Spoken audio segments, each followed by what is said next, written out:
मरका की हाल हैं सारे सजना बिरावां दोस्तों मेरी तरफों अस्सलाम वालेकुम। सदा खुश रहो, हंसदे वसदे रहो, आबाद रहो, खुशियां वंडो ते सारे पंजाबी बिरा जिथे जिथे हमेशा खुश रहें ते खुशियां मरका।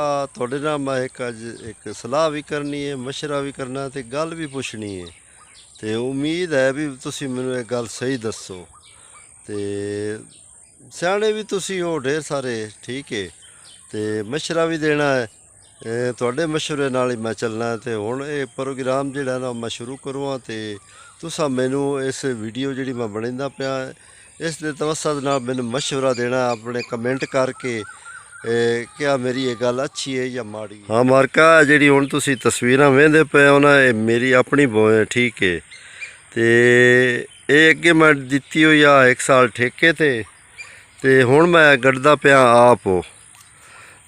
क्या मैं ये काम सही किया या गलत? इत्थे हुण गड्डी है जनाब ज्वार बाजरा ते मकई, ठीक है तो इस तो पिछे जिहड़ी नकदावर फसल है वो भी पुछनी है बई मैं की गड्ढा या की ना गड्ढा। तो ये तुहाडा मशवरा जिहड़ा है ये मैनू जनाब लाजमी चाहिदा है। जनाब तुसीं वेंदे पे हो आ जिहड़ी फसल है हुण गड्ढी गई है तो हुण निकलदी भी पई है जवार बाजरा ते मकई।